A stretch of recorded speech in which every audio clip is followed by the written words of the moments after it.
Welcome to the Tipping Point Show. I'm Jimmy Evans, and I have an interview today with Rabbi Jonathan Cahn. I believe he is the most fascinating prophetic voice today, and we're going to be talking about his book today, The Mystery of the Shemitah. Absolutely fascinating interview. Let me just remind you before we go into that interview, we have the conference, the Tipping Point Prophecy Conference, coming up September 17th right here in the Dallas-Fort Worth Metroplex at Fellowship Church, from 9 a.m. to 5:30 p.m. They're on September 17th. We'd love to have you join us. We have Rabbi Jonathan Cahn, myself, Dr. Mark Hitchcock, Greg Laurie, Billy Crone, Pastor Ed Young. We have a full day that day, plus we're having a question and answer session. You're going to leave encouraged and educated about what's going on in the end times. And there's a promo code there on the screen. You get a 20% discount for watching us here on YouTube. Go in, conference.endtimes.com, enter your promo code. You can bring as many people as you want with your discount there. We would love to have you come and bring somebody with you. It's my great pleasure today to introduce Rabbi Jonathan Cahn joining me here to talk about his book, The Mystery of the Shemitah. I introduce him as what I believe is the most profound prophetic voice of our generation. His book, The Harbinger, the first book that he wrote, which became a New York Times best-selling book, along with many others that he's written. It's just revelation. It's just amazing revelation for our generation. And so Rabbi Cahn leads Hope of the World Ministry, an outreach, international outreach of teaching, evangelism, and compassion that reaches needy people all over the world. He also leads Jerusalem Center, Beth Israel, a worship center made up of Jews and Gentiles, just outside of New York City in Wayne, New Jersey. Rabbi Cahn, thank you for joining me today. It's always a blessing, Jimmy. Always a great blessing. Well, you were so gracious to me. I called you many years ago. I woke up at 3 a.m, completely wide awake. Could not go back to sleep. And I woke up and turned on Christian television. You were there talking about the Harbinger. And we were in New York City in December after 9/11. And it was just unbelievable. You know, there were still burning in the basement there at 9/11 Ground Zero. And it was a different city. I mean, it was just everything was different in the wake of 9/11.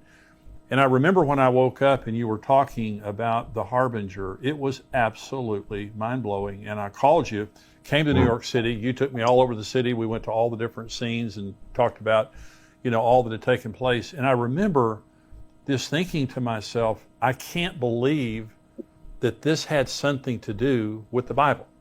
I can't believe that this was orchestrated of God, but it was. Not that it was God's will, but this was a warning, a harbinger's warning. And you talk in your book, The Mystery of the Shemitah, and I'm going to recommend that everyone get a copy of this book. It's absolutely fascinating. By the way, this is an updated edition that has 5 new chapters, but in the subtitle here, it says the 3,000-year-old mystery that holds the secret of America's future, the world's future, and your future. And so, Rabbi, thank you for joining me today. And I just want to ask you, just beginning with the concept of Shemitah, because for a lot of people that are not Jewish, they don't understand that concept. What is that? Yeah, even probably most people who are Jewish don't understand the concept. The Shemitah is if you were living in biblical times, I mean, this would be very crucial to everyone would know it. As there's a Sabbath day, the Shemitah is the Sabbath year. Every seventh year was a year of rest. Shemitah kind of means release or let go. And so every seventh year, they would lay their fields would be fallow. They wouldn't plant, they wouldn't sow, they wouldn't reap. They would trust the Lord for blessing them the year before, just like in the Sabbath day. There would be releases throughout the society, but laying everything really to let go. On the last day of the Shemitah, and the Shemitah goes from really autumn to autumn, usually September to September, the Hebrew civil year. And on the last day, it's called Elul 29, the 29th day of Elul. Actually, it's the day just before the Feast of Trumpets. And on that day, all financial accounts are basically wiped clean.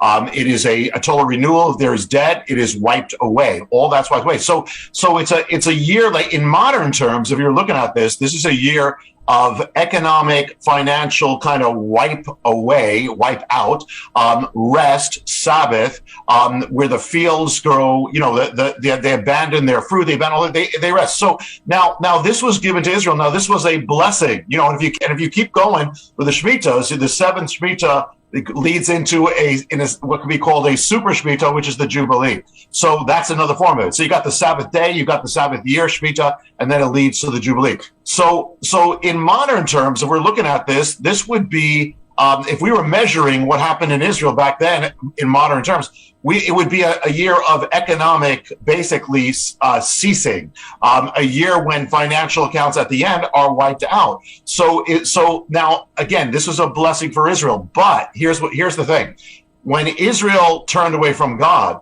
it stopped observing the Shemitahs.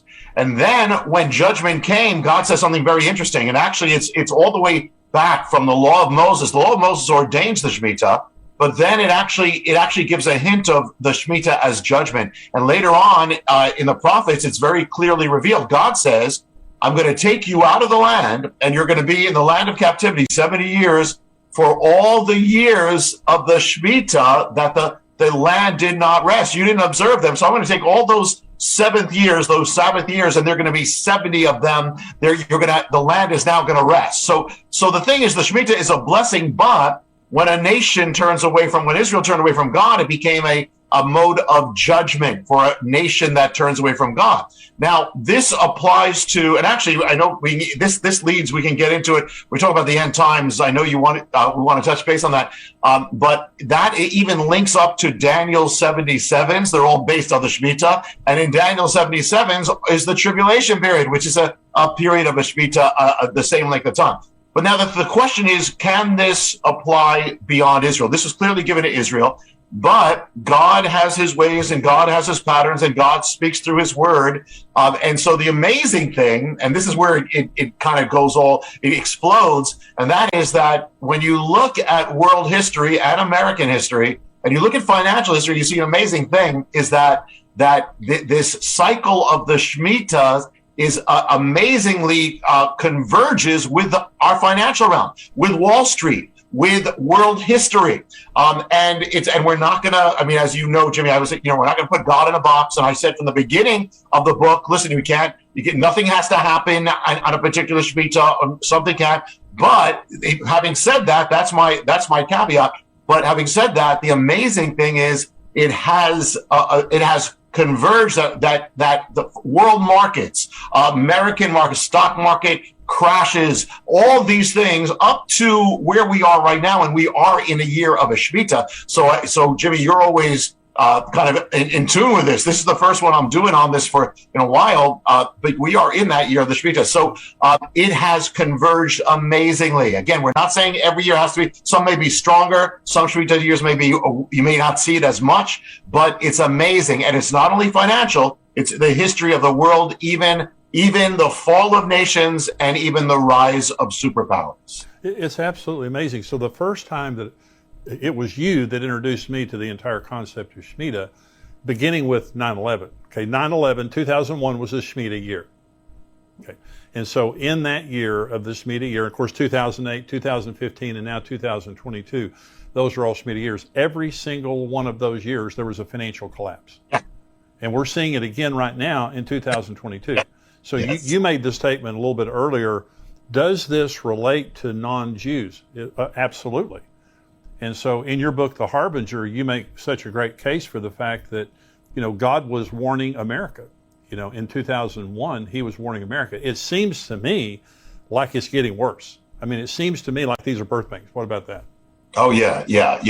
And it's not, and to make a distinction, I'm not saying, and you're not saying, that America is bound to follow the law. We're not saying that, but we're saying that God is the master creator of all things, and it's an amazing thing. And the thing is that we know when the Shemitah is. Actually Israel celebrates to this day, observes the Shemitah. They do it in their own way, but it's done. And sometimes they get around certain things as well. But the amazing thing is that when you look, Jimmy, this happened when I was first writing The Harbinger. When The Harbinger came, that's when I saw the link to 9/11 was this great crash. And then, then it's like, wait a minute, it happened in the year of the Shemitah, it happened I will get into it, on the day of the Shemitah.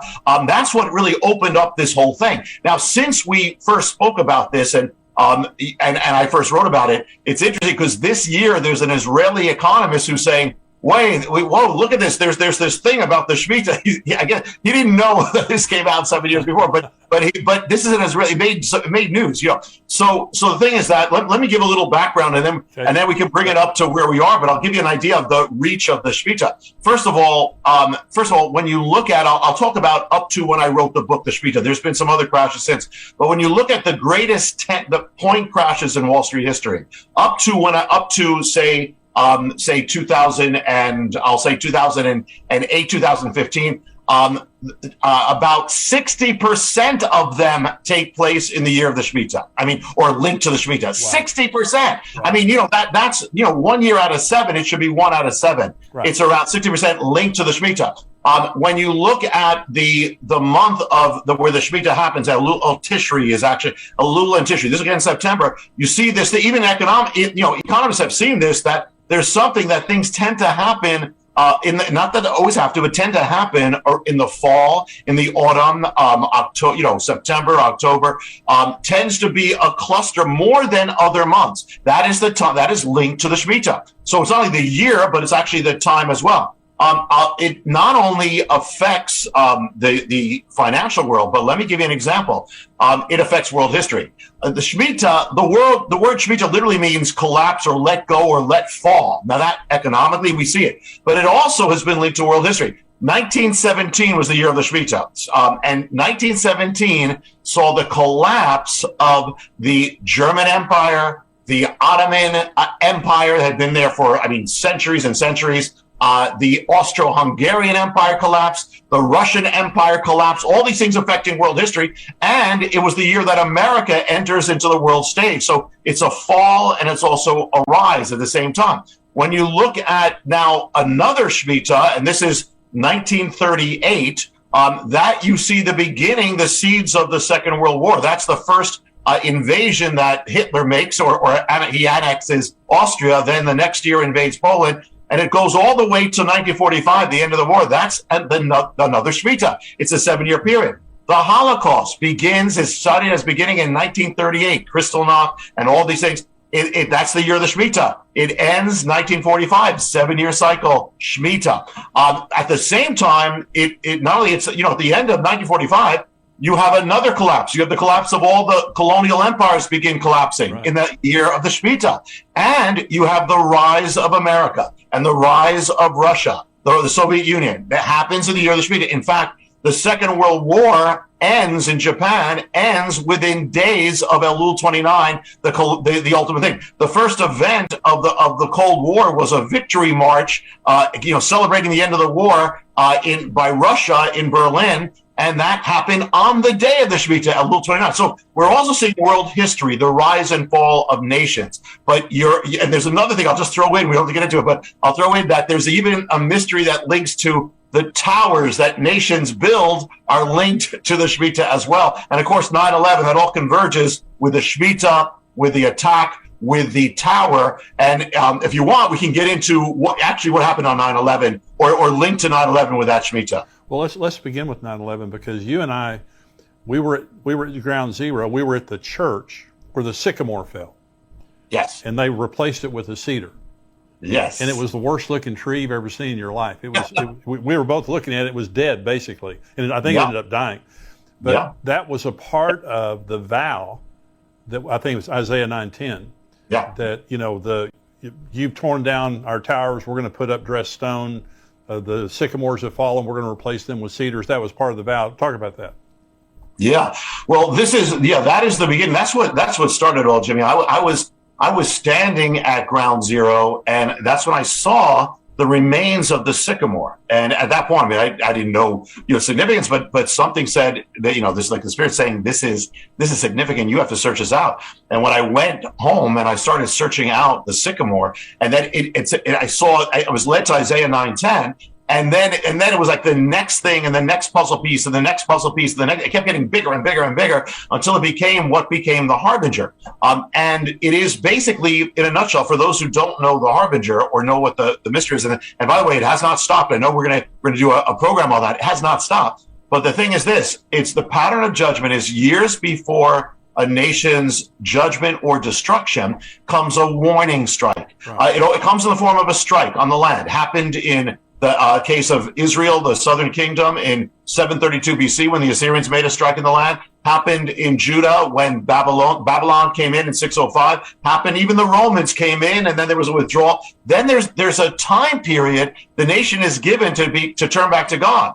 And in all the cases, it didn't turn back to God. And then comes the judgment, the greater shakings and destruction. So the first sign is this attack. Well, it happened in America on 9/11. And the amazing thing is that from that event come all the signs of the harbingers linked to Isaiah 9:10. Now, Isaiah 9:10 is what happened when the first strike came on ancient Israel, and they responded. Instead of repenting, they made a vow, which Isaiah records. And he said, this is what you alluded to. They said, the bricks are fallen, meaning that, the buildings have been collapsing and they've fallen, but we will rebuild with quarries. So we're coming back stronger without you, God. The sycamore has been struck down, as you said, and we will plant cedars, a stronger tree. We're coming back stronger without God. Well, they made that vow. And then God says, basically, okay, if that's what you're going to do, this is what's going to, you're heading into judgment. Well, when 9/11 came, this is the first sign of it. All the seven, there were seven and then there were nine harbingers start appearing that are from Isaiah 9:10, start appearing in the land. Each one, I mean, precisely to the point that the very day after 9/11, the Senate Majority Leader, Tom Daschle, gives America's response. And at the end of his speech, he says, there is a word from Isaiah that speaks to us now. And out of his mouth, he proclaims it to you, the same verse that was said by the leaders of ancient Israel when they was struck. He is actually prophesying, but he doesn't know what he's doing. He's prophesying. He knows nothing about the harbingers that are all appearing, but he speaks them, and it was prophetic. So that is the beginning of that. And then it turns out, I know we're going to get into it, that has not stopped to where we are now. We've been following this judgment template in the Bible. But on top of it, you have the Shemitah template that actually manifested within days of 9/11. You can't make that stuff up. It's unbelievable. It's uncanny. But also in the Western mind, we think if something's happened, it can't happen again. In the Jewish mind, since it happened, it's going to happen again. And so what's happening is we're seeing God in His mercy. It's a merciful thing. Yeah. That He warned us in 9/11, but the poll that came out last week, the Gallup poll is fewer people today in America believe in God than ever before. It's dropped like 6 percentage points. So we're not turning back to God. I mean, some people are, but in general, we're not turning back to God. So let's come current.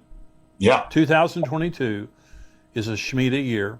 And I know you don't set dates, but what do you think about where we are in related to the Shemitah? Because once we finish 2022, the next one's going to be 2029. So what do you think is going to happen? Yeah, well, a few things. And to say, and you alluded from the Shemitah of 2001, then the Shemitah of 2008, and the Shemitah of 2015, people don't realize as much.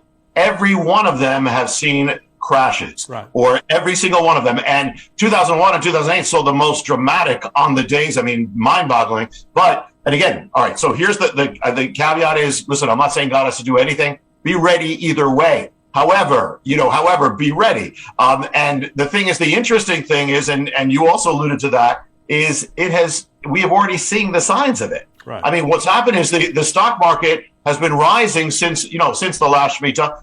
It had a because of COVID, of course, there was an immediate collapse, but then that recovered pretty quickly. But then if you keep going, then it's kind of going up and up and up and up.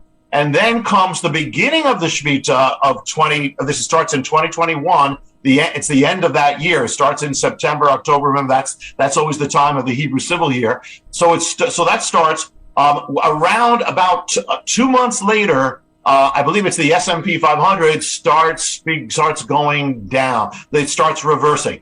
January, the Dow Jones Industrial, the very beginning starts going down. So it's been going down. It's been going down. Our economic problems are now are now cascading. Yeah. You know, we have inflation. We have not seen this inflation in 40 years. Yeah. You know, we're seeing deterioration all over. Now, I'll say this: even if nothing happened after this, even if it started to recover, we've already seen like a major turning for this whole 6 months of this year with the Shemitah. So the thing is that a few things. One is, I mean, it can always recover in time. However, just a few things to note. The Shemitah year, when it comes, the turning can happen at any point. Often, the most dramatic time is as it heads to that peak time, which is when you start getting into Elul, which is around August, September. When you get into that, often it's a peak time. So again, I'm not saying anything has to happen. It could recover beforehand. However, generally, often the period as you progress there often becomes more intense. Some of the greatest, as I said, so the greatest stock market crashes have actually converged around that time period, and it is a Shemitah time. So that can have, that's number one. And again, I'm not prophesying it. I'm simply saying this is what's there. Be aware of this, and we are already seeing the signs. The whole world is seeing the signs of it. The other thing about it is that I'll get to end time prophecy, and when you talk about after that, what happens after. One thing is to keep in mind when we started this, we spoke about the 7-year period, and then if Israel didn't observe it, it was gonna be observed anyway. They're going to be in exile. The 70 years of Daniel, the 77s, are based on the 70 years of the Shemitah. Because when you they were in Babylon for 70 years, that stands for the 70 Shemitahs they did not observe. So how many years? 490 years of history where they did not observe the Shemitah. Then Daniel gets this vision, the great prophecy from the angel to give the 70 weeks of Daniel. Well, it's the same thing, but it's reversed. It's now taking 77s and it's now translating them to 490 years to the coming of Messiah. But of course, we know that the last week is missing or is separated. Right. So just to keep in mind, and I'm not saying, the 70-year period, the tribulation is a Shemitah. However, what I'm saying is it clearly is linked to the mystery of the Shemitah, and it clearly is a period of time which is the Shemitah as well. So you could take it as a hyper Shemitah with this coming. So after this, could it be, 20, you're saying to say 2022 to 2029, and could 2029 and that period be significant? It certainly could. Also, to keep in mind as well, when you get to around 2029, and we're not saying anything has to happen, but we're here to be watchmen. We're here to say, look at this. 2029, 2030, around that whole period, you're now approaching the 2,000-year period of the church age, Right. And so, and I will tell you this, Jimmy, before I even knew about the Shemitah, when I just got saved, when I was a new believer, I was always looking at this time period, 2029, 2030. And, just as, there's several things that converge. I'm not saying it has to, but several things converge. So really, the Shemitah is it really spreads to everything. Well, so let me talk to you about Iran and Israel for just a minute, because we're talking about Elul 29. And is that the date when the temples were both destroyed? No, the temple was destroyed on the 9th of Av, but it is near that time period.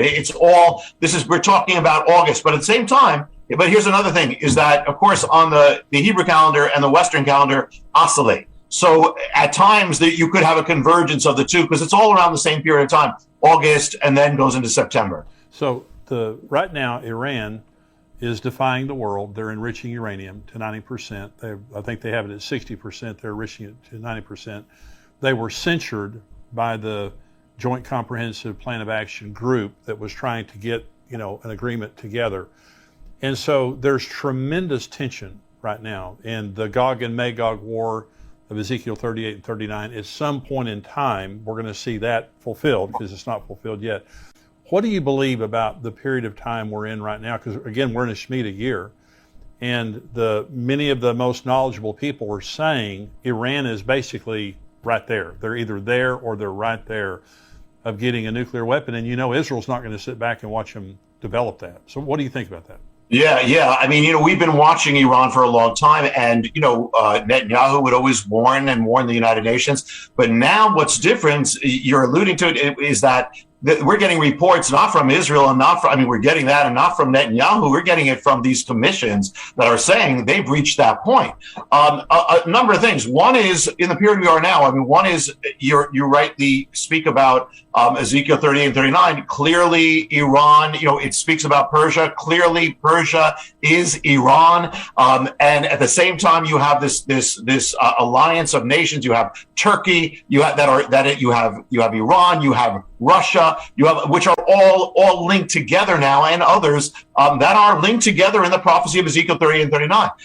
And this is to be distinguished from Armageddon. So we're in this period now. So it has to happen sometime before the end. At the same time, and another thing about where we are right now, along with that, is when you look at all the other things about the harbinger and the template, American, you said, we have not turned back to God. We are racing away from God. So one of the things that has to happen is America has to fall. I mean, because the American-led world, the world order, that's the American-led order, is going to end. That's not the same as the very end that we read in the Bible. Right. So somehow we're going to see a collapse. Now, the Shemitah is a time, as I noted at the beginning, when you have seen collapses. The great collapses of empires have happened on the Shemitah, World War I and World War II. So could a collapse of America happen linked to a Shemitah? Yes. I mean, and the thing is, listen, we are already deteriorating economically. Our position in the world, our enemies are rising. China is rising. Others are rising. So we're already in the neighborhood. So you're right. It could. And we are going to, I will say this, we are going to, if America doesn't turn back, which it's not looking like that now, we are going to see a collapse of the entire world order. Yeah, we're seeing it right now. You look at what's happening in the oil market right now. We're begging oil from around the world, because of, failed policies, and also we're in the withdrawal from Afghanistan, just showed glaringly the lack of leadership and really the lack of God's blessing. We look like we're losing it because we're losing it. And it's not because there's millions of Christians out there praying and seeking God, because I know many of the people watching right now care about God, whatever. What would your word be as we watch our nation decline? We're on the brink of collapse. What would your word be, Rabbi, to the individual out there? They love God. They're waiting for Jesus to come. What would you say to them? Yeah. And you mentioned the withdrawal from Afghanistan, which is a whole nother thing, which is actually a harbinger. We'll talk about in another program, but it's not in any book, or it's not even in the movie, because it happened after that. But here's the thing. Ultimately, listen, we are living, in dramatic times. We are living in times that are hostile to God. It's increasing all the time. But the Bible said this was going to happen. We knew this was going to happen. So we can't panic because it's happening. God said it. So it says God is still on the throne because what he said is happening. But the second thing is, we pray often. A lot of believers are praying, I wish I could live in biblical times. You're in biblical times now. Right. And these are the same times that Jeremiah lived in, that Paul lived in. They didn't live in a Christian culture. They lived in a culture that was hostile to Christianity. So the thing is, it doesn't stop our mission. It doesn't stop your call. In fact, it makes it all the more important. Number one, we do have to pray for revival, because it's the only thing that can save America, if my people. We have to. And we also have to start living in revival, because that's something that we have control over. And we have to be the lights. But the other thing is that, listen, if the dark is getting darker, you are the light of God. You have to get brighter. This is the time that we have to stand without compromise. We have to stand all the more. This is the time that actually makes people great. These are the great testimonies on these times. So God is saying, it says the eyes of the Lord are searching the entire earth, looking for the one whose heart is his. He's going to make himself powerful for that one. You be that one. God will lift you up. God is not stopped. God's purposes do not have a pause on them. It is, to me, even though it's challenging, these are also the greatest times. These are the most exciting times. You need to rise to your call with no compromise, all out. I have decided to follow Jesus. No turning back. No turning back. I love it. That's fantastic. Now, thank you for joining me. You're going to be with us in September 17th. We have our Tipping Point Prophecy Conference. You're going to be with us. Thank you for coming to be with us. And you're going to have a special message for that day. Any word you want to say about that?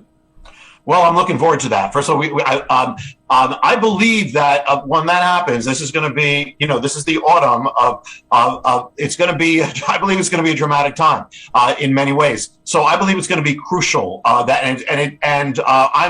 waiting on the Lord. There's so much to share, and I'm going to be waiting for what that is. And I also want to commend you, Jimmy. I've known you since from that time when you called me, but you have held. Many people don't hold to it. Many people are kind of falling from this or diluting it. But you're holding to the prophetic word, and you're holding to being a watchman. And that's what I believe this conference is going to be. And I believe it's going to be crucial because the hour is going to be crucial. Fantastic. Well, thank you so much, Rabbi. And this is the book, The Mystery of the Shemitah. This is an updated edition that has 5 new chapters by Rabbi Jonathan Cahn. I want to encourage everyone, go get this book and look at all of his books. You've got a new book coming out in September, don't you?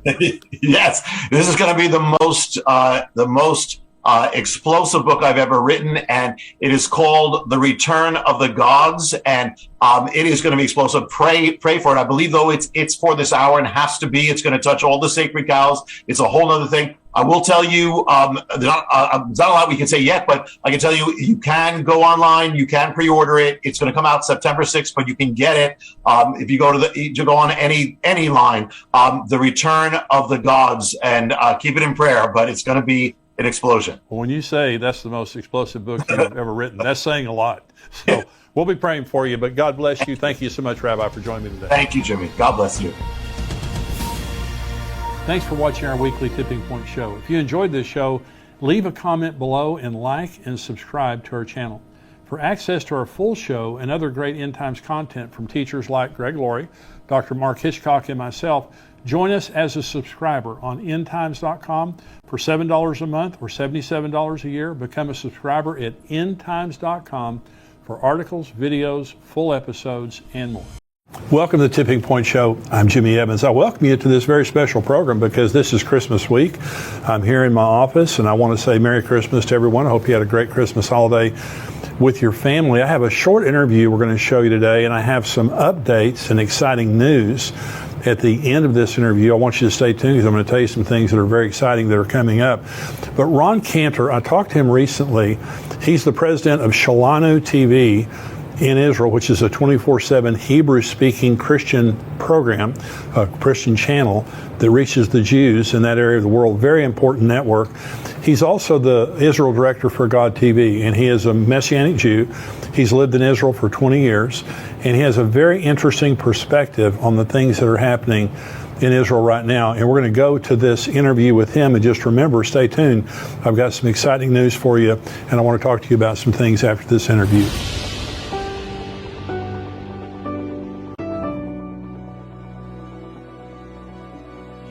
Ron, thank you for joining me today.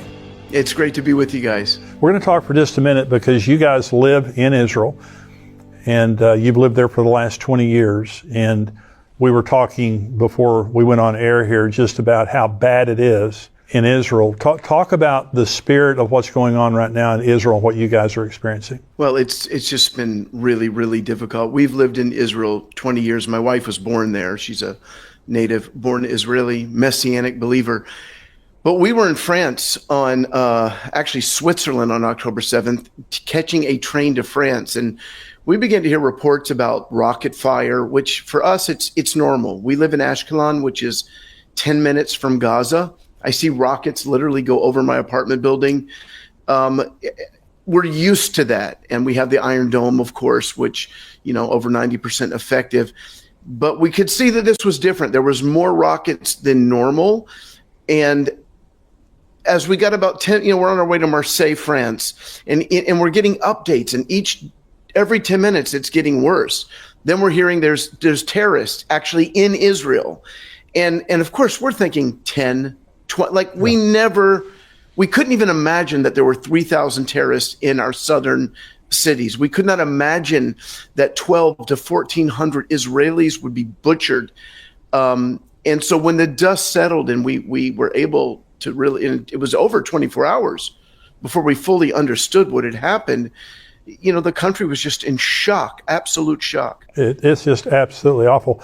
The anti-Semitism in the world right now, I believe, is unprecedented in the history of the world. There's always been anti-Semitism to some degree, but not on this scale. And this is an article. It says, Israel issues severe travel warnings to dozens of countries amid rising anti-Semitism. And I'll read just a little bit of this article. It says, the National Security Council on Monday updated travel warnings for dozens of countries amid rising anti-Semitism around the world as Israel fights the Hamas terror group in Gaza.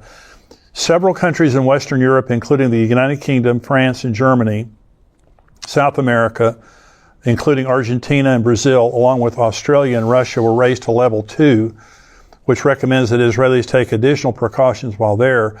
A number of countries in Africa, including South Africa and Eritrea, and in Central Asia, including Uzbekistan, Kazakhstan, and Turkmenistan, were raised to level 3, which recommends postponing non-essential travel. And what it's saying here is Jews aren't safe around the world. Do you feel that way? I mean, you're Jewish. Do you feel that way? I know you're Messianic.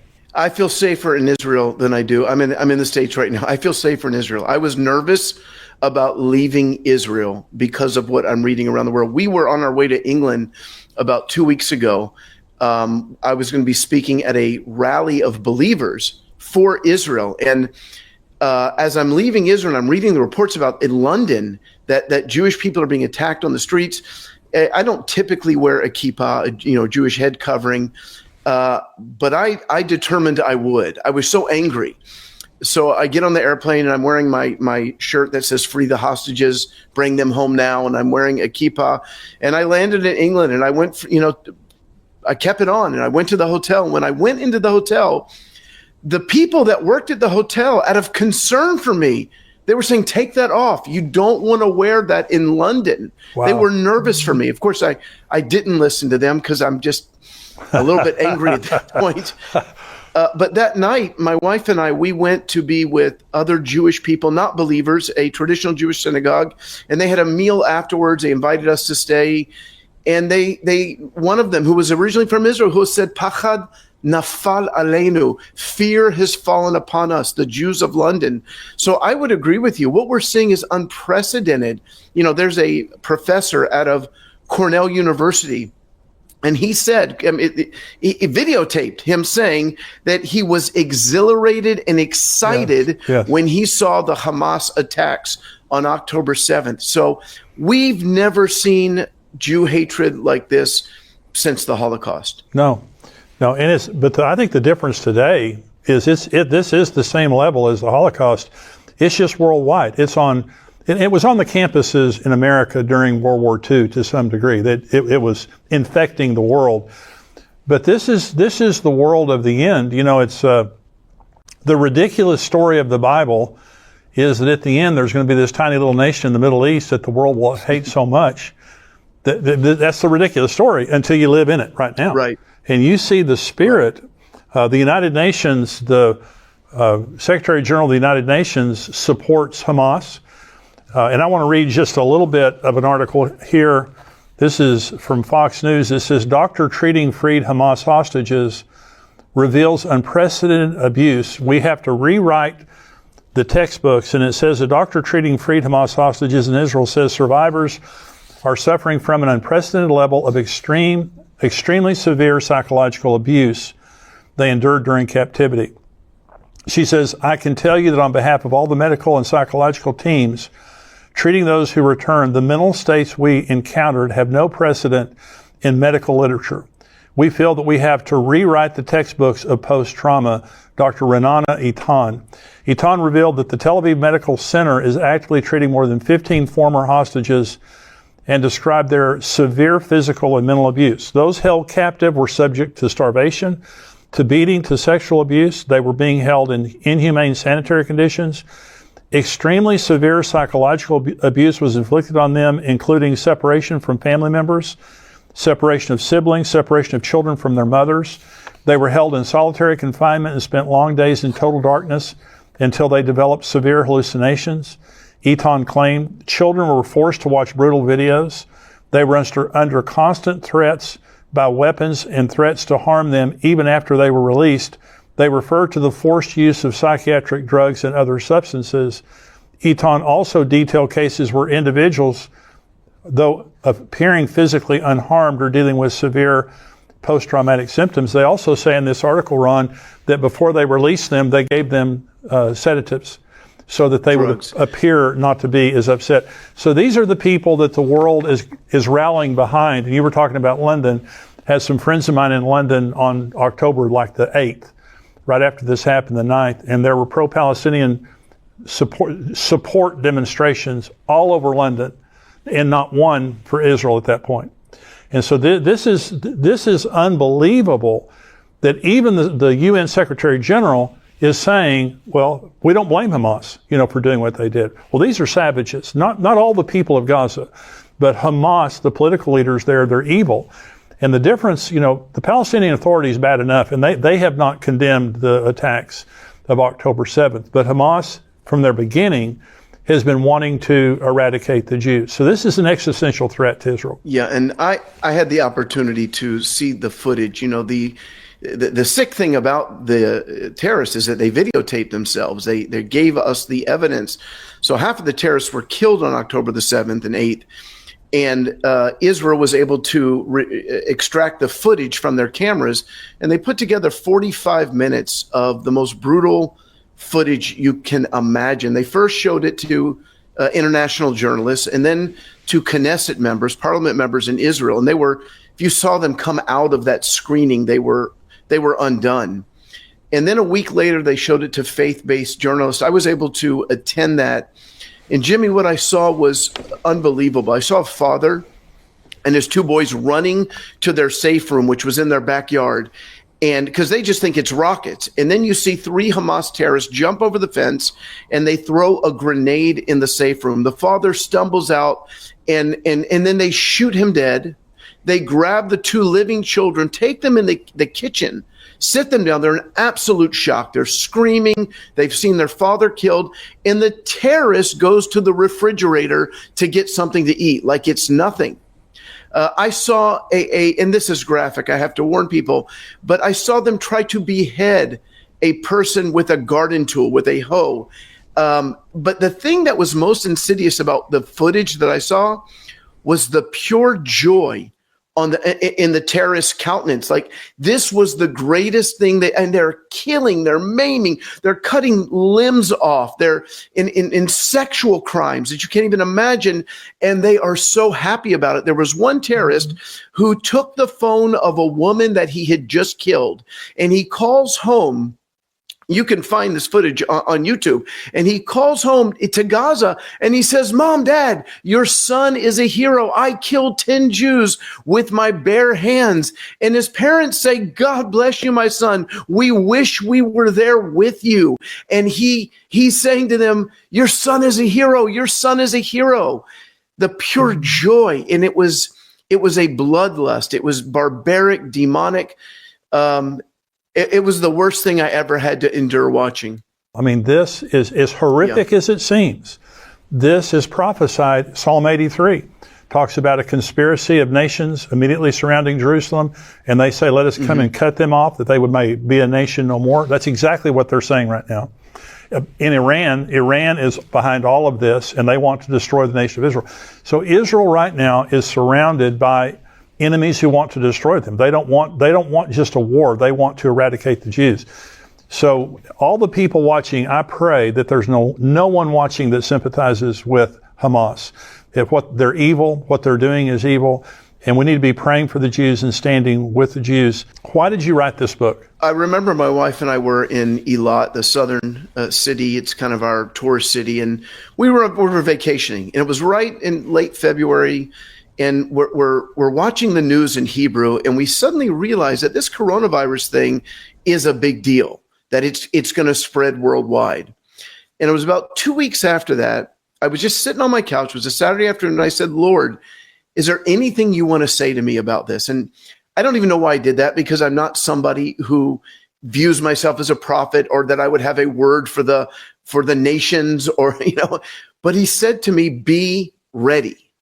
And as soon as he said that, I opened up to Matthew 24 and I began to read the Olivet Discourse, where he's talking about the end times, and he talks about earthquakes, famines, and plagues, pestilence.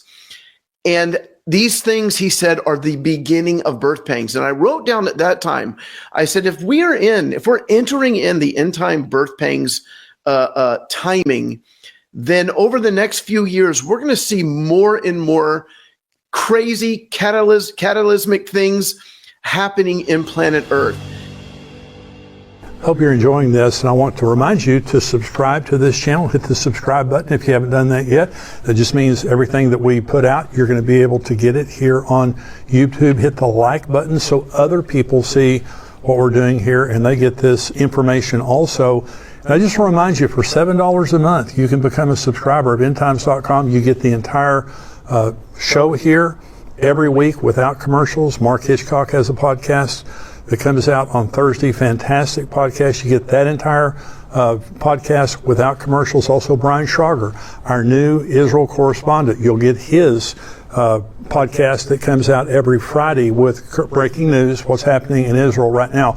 All the articles, everything else that we have that comes out all week long, $7 a month. You'll be able to get that. You help us. You support this ministry, but also you help yourself. You bless yourself. And you also, this time of year, want to remind you, give a gift subscription. Maybe you're a subscriber already. Give a gift subscription. It may be a real blessing to someone that you would give a gift subscription to and really help and encourage them. But God bless you. We hope this is a blessing. We'll go right back now to the show. And Jimmy, if you just look back at the past 3 years, so many crazy things, from earthquakes in Turkey and Morocco, the explosion of the port in Beirut, the war in Ukraine, in Russia, of course, the October 7th attack. The 2020 election in America was unprecedented. No matter what you think about it, everything that took place was not normal. It's things that we've never seen before. So that was in March. By the time June had come around, I felt like I had chapters for a book. And in July, I took 3 days and I wrote Birth Pangs. And it really is a book meant to equip people for the end times, so they don't panic, so they don't give into fear, so they trust the Lord. For us in Israel, we have nothing, no one but the Lord. That's right. The nations have turned against us. And the universities, the UN, everyone's against us. And I'm hoping that it pushes us to the Lord. But there's a chapter in Birth Pangs that's probably the most important right now. Now, I wrote this in July 2020, and the title of the chapter was this: Israel will be the new abortion. Yes. And what I meant by that is that as polarizing as abortion has been since 1973, you're either pro-life or you're pro-choice. There's not much middle ground. And I said the days are going to come when not just believers, when the world is going to have to take a stand either for Israel or against Israel. And I tie that into the prophecy about the sheep and the goats. Yes. Because a lot of folks don't know, but that's a prophecy, not a parable. That's right. And Jesus comes back and he's in Jerusalem and he summons the nations and he says, "How did you treat my physical brothers and sisters?" It's about how the world treated the Jewish people, and we're in it right now. This issue right now, you talk about abortion, how polarizing it is. You think about being at Thanksgiving or Christmas with your family. Those are the kind of discussions you don't want to have with a lot of your family members because they're so polarizing. Now it's Israel. The issue is Israel. Yes. And it's a worldwide issue. Everyone has taken a position on Israel. And if you're for Israel, you got a target on your chest. It's an inflammatory. That's why we're reading the article about, the travel warnings that and you're saying you feel safe in Israel. Israel's the only safe nation on earth right now for Jews. I know it's not physically safe as it used to be, but just, morally safe and spiritually safe, you're protected. What your chapter on dress rehearsal? Talk about that just a minute. During coronavirus, as you know, everybody became an expert overnight. Everybody had an opinion. I would get emails every day. "You've got to watch this video." But I felt it was a dress rehearsal, because the day is going to come when the governments of the world, the kings of the nation, they hate God. Psalm chapter 2 talks about the kings of the world, being angry at God, angry at his anointed one. And there will be worldwide persecution of believers. There will be a time when they won't just be saying, you can't go to church, but they're going to want to cut our heads off. Right.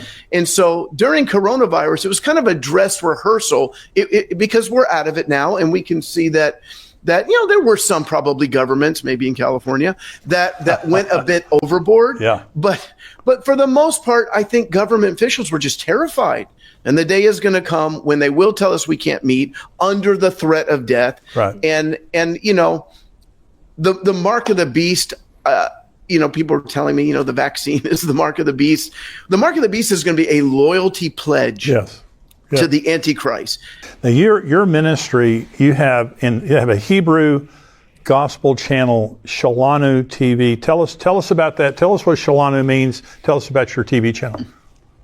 Well, the word Shalanu means ours. And a few years ago, I was approached by the head of one of our cable companies in Israel, and he wanted to bring God TV onto cable. And I said, I'm not interested. I'm the regional director for God TV as well. So that's why he called me. And I said, well, I'm not really interested. He said, why not? I said, this is a Hebrew speaking country. Why do I want an English station? I know you want the money for that, but I want to reach people. I said, I'll tell you what, if we can do it in Hebrew, I'm interested. And I thought that was going to be the end of the conversation. And he said, let's do it. And I said, no, you don't understand. This is going to be so controversial. I'm trying to talk him down, but he convinced me that we could do it. So we raised the funds, we got everything together, and we birthed Shalanu TV. And within 1 week, all hell broke loose against us. There were over 200 headlines worldwide, about how we had lied, we had deceived. My face was on, and it's not how you want to become famous. And it was right when people were wearing masks. I was the happiest mask wearer in the world because I didn't want anyone to see my face. But Shalanu means ours because we're saying to the Jewish people, Yeshua hu echad me'itanu. He's one of ours. He came from Israel. Salvation is from the Jews, and it's to the Jew first. And so we're trying to present to the Jewish people in Hebrew. All of our presenters are native-born Israelis. I'm rarely on my own TV station because even though I'm fluent in Hebrew, I'm American by birth. Right. And so we have testimonies, we have music, we have teaching, and we have people coming to faith. They're hearing the gospel, and particularly right now, Israelis they're scared, they're terrified. If you don't have God right now, your only option is to be terrified. Absolutely. I just read about a soldier who came home and told his parents, he said, Mom and Dad, I've never seen people open in my unit. Because when you're in reserves, you're in the same unit for 20, 30 years. You keep going back and meeting with those same people. And he said, suddenly after October 7th, people are open. They're asking me questions. And he grabbed a bunch of Hebrew New Testament and he took them back with him to the army. So, Jimmy, I think we're getting ready to see a real harvest in Israel. And so Shalanu TV is ready in Hebrew with books, we have evangelists that engage people online. So we're not just a TV station. We are an evangelistic ministry. Where can people go to find out more about Shalanu and also about your ministry? Okay, if you just go, the easiest thing to remember is my name, roncantor.com. You can learn about Shalanu TV there. You can learn about Messiah's Mandate. Since October 7th, my wife and I, we have been going to meet with soldiers. We've hosted cookouts for soldiers. We have sent tens of thousands of dollars to survivors. That's a word, by the way, Jimmy, that we haven't used since the Holocaust, right? Calling somebody a survivor. And we have been sending thousands of dollars to different, because they've had to leave their homes. Their homes have been burnt down. Some whole communities have been destroyed. So we're partnering with believers. The scripture the Lord gave me just after October 7th, I said, Lord, you know me, I'm an evangelist. I want to share the good news. He said, Matthew 5:16, let your light shine before men so that they may see your good works and glorify your Father in heaven. So thanks to folks from all over the world, we've been funded so that we are able to shine our light. And we tell people all the time, the money that we're giving you comes from Christians all over the world who love Israel. And it means so much to them when they hear that. You're doing a great work, Ron. And thank you for being on the show today. I do pray blessing on Shalanu and you guys, your family. But what you said is exactly what we've been praying over and over on this show, and that is that this will result, October 7th, as horrible it will result in a revival among the Jewish people. Amen. Amen. And Ron, God bless you. Thank you for being here. Thank you so much. And thank you guys for watching today. We'll see you here next time on Tipping Point.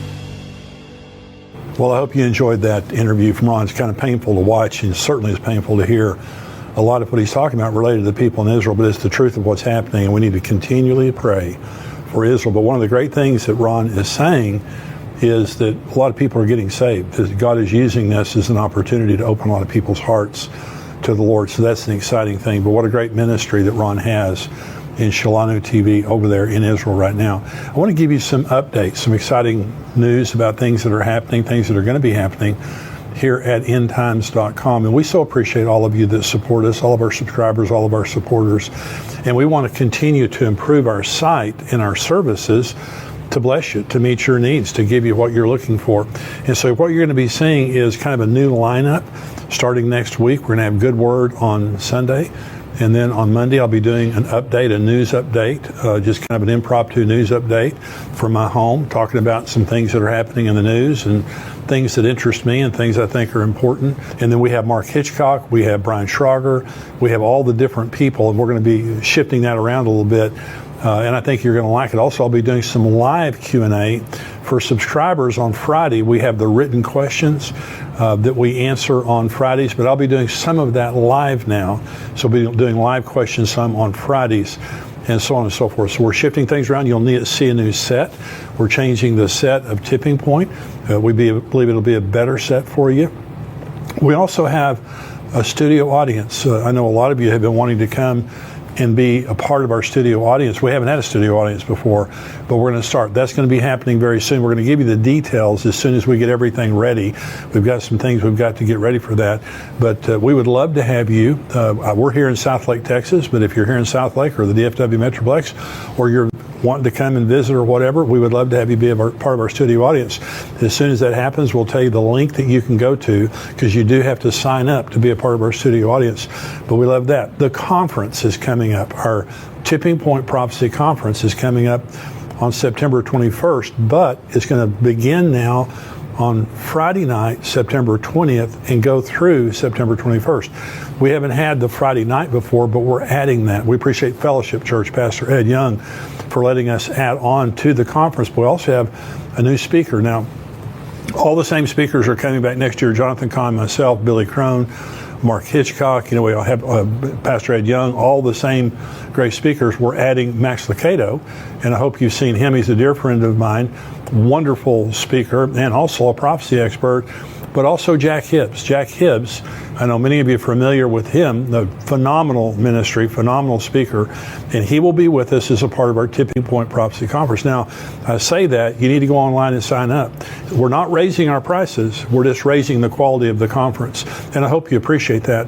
And so, in fact, for a lot of the seats that are in the back of the first floor and up on the balcony, we've actually lowered the price of those seats. And so if you're going to come to the conference, you need to go right now to endtimes.com. You can see the prophecy conference right there at the top of the page. Click on there and you can buy your seats, but you need to do that because it will fill up this year. I want to say thank you for being a part of this ministry. We hope that this blesses you. That's why we do what we do. It's a passion for me. I absolutely love encouraging people and educating people about the times that we're living in. This site exists, our ministry exists for that purpose. And I want to ask you to consider giving a special gift at this time of the year. We're living in very severe times. There's never been a more important time in the history of the world for the message of Jesus and the message of Bible prophecy, because it's happening right before our eyes, and people need to know what the Bible says so that they can stay encouraged in these very difficult times, because Jesus is coming.